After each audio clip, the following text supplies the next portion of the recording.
The flashing red and blue lights reflected off my moving truck as I stood there holding a box labeled Kitchen Essentials, completely dumbfounded. 2 officers approached me with serious expressions while my movers froze mid-step, unsure whether to continue unloading. The taller officer cleared his throat and said they'd received a call about a disturbance at this address. I glanced around at my perfectly peaceful move-in process, then noticed her, Patricia Thornton, standing on her manicured lawn 3 houses down, clipboard in hand and a satisfied smirk spreading across her face. She gave me a little wave with her perfectly manicured nails, and I knew exactly who had called 911. The officers asked for identification and proof of ownership while Patricia marched over, her heels clicking against the pavement like a countdown to confrontation. She announced in a voice dripping with false concern that she had seen suspicious individuals loading items into a truck and felt it was her duty as HOA president to ensure the safety of the community. The shorter officer rolled his eyes slightly as I produced my closing documents, driver's license, and moving company contract. Patricia's face fell when she realized her plan to humiliate me was backfiring.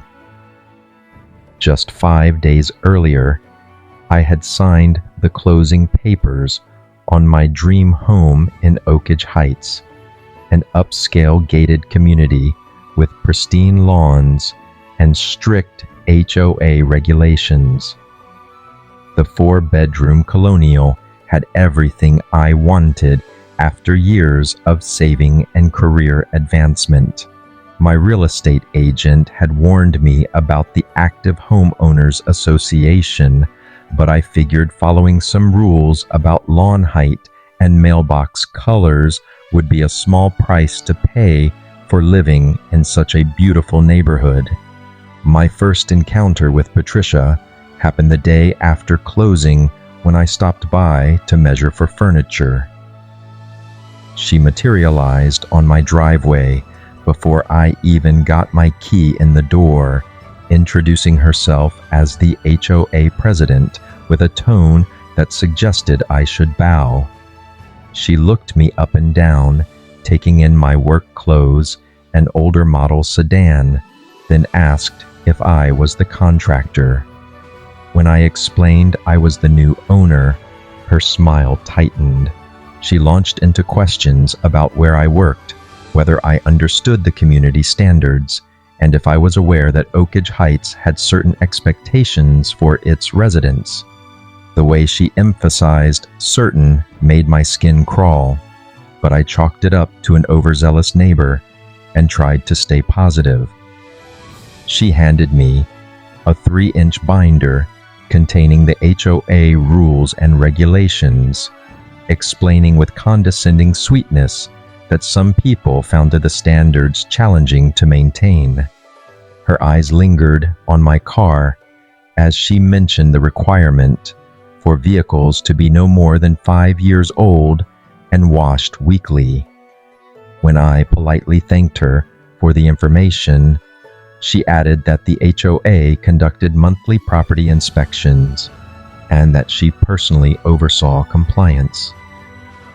The threat in her voice was unmistakable, but I was too excited about my new home to let her dampen my spirits. Now, as the police officers checked my moving permits and verified my ownership documents, Patricia strutted over with her clipboard clutched like a weapon.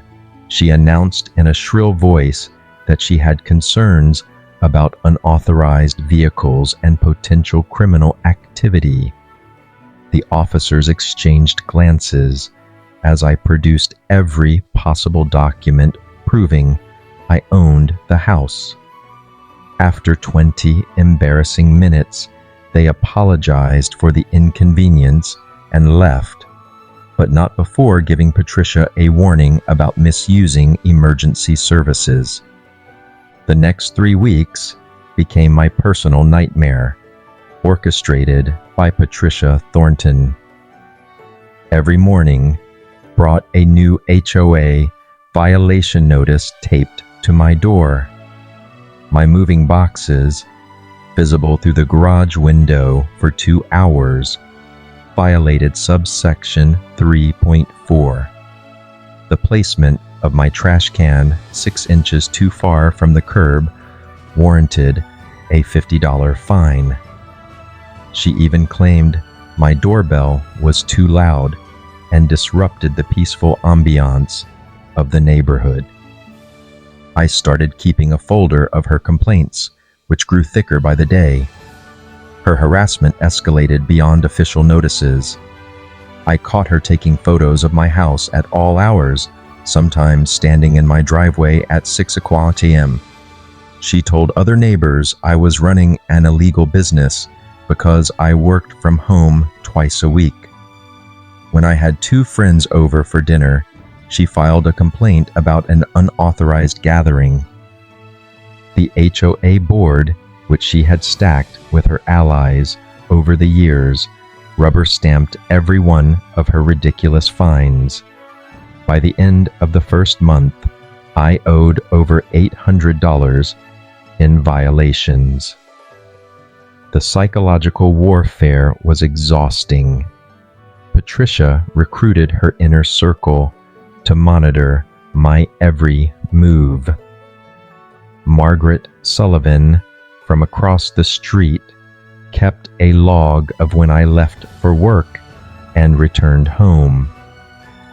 Douglas Brennan measured my grass with an actual ruler every Saturday morning. Even my mail carrier mentioned that Patricia had questioned him about the types of packages I received. I started feeling like a prisoner in my own home, checking windows before opening curtains and timing my yard work to avoid confrontations. One evening, I discovered Patricia had created a private social media group called Oakage Heights Concerned Citizens, where she posted photos of my property with captions like "suspicious activity" and "standards violation in progress." The group had over 40 members who commented with increasing hostility about property values and maintaining the right kind of neighborhood. When I confronted her about it, she claimed it was a private group for safety discussions and threatened to fine me for harassment if I didn't leave her alone. The turning point came on a Tuesday afternoon when I was working in my home office. Movement in my backyard caught my eye, and I watched in disbelief as Patricia walked across my lawn, pressed against my window, and started taking photos of my office setup. I immediately called the police, but when they arrived, she spun an elaborate tale about her neighborhood watch duties and concern for suspicious activity. She claimed she saw someone suspicious in my backyard and was just checking to make sure everything was safe. The officers seemed skeptical, but said it was a civil matter. That night, I decided Patricia Thornton had messed with the wrong person. I spent hours researching HOA bylaws and discovered I had the right to request financial records. What I found over the next few days changed everything. Patricia had been using her position to selectively enforce rules, fining certain residents while ignoring violations from her friends. More importantly, there were significant discrepancies in the HOA finances. Thousands of dollars in maintenance funds had been redirected to a landscaping company owned by her brother-in-law, and meeting minutes had been falsified to hide improper votes. I methodically built my case, obtaining sworn statements from other residents who had been harassed, documenting the financial irregularities and even installing security cameras that captured Patricia trespassing on my property multiple times. I reached out to neighbors who had suffered under her reign, and slowly a coalition formed. Robert Morrison, from 2 streets over, had been fined for his rose bushes being the wrong shade of pink. The Patel family had endured constant harassment about their traditional decorations during Diwali. Everyone had stories, but no one had ever challenged Patricia's iron grip on the HOA. The monthly HOA meeting arrived, and I came prepared. The community center was packed with far more residents than usual, filling every seat. Patricia sat at the board table, gavel in hand, looking annoyed at the turnout. When she tried to rush through the agenda, I stood and invoked my right to present concerns. Her face turned crimson as I calmly laid out each piece of evidence. Financial records appeared on the projection screen showing unauthorized transfers. Security footage played of her trespassing on multiple properties. 15 residents stood to share their experiences of harassment and selective enforcement. The room erupted as neighbors who had stayed silent for years finally found their voices. Patricia banged her gavel frantically, declaring the meeting out of order, but the other board members looked uncomfortable. One board member, clearly seeing which way the wind was blowing, called for an emergency vote to suspend Patricia pending an investigation. The vote was 4-1, with only Patricia voting against her own suspension. She stood up so fast, her chair toppled over, screaming that we would all regret this and that she would sue everyone in the room. The investigation that followed was thorough and damning. A forensic accountant found over $200,000 in misappropriated funds over Patricia's 6-year tenure as president.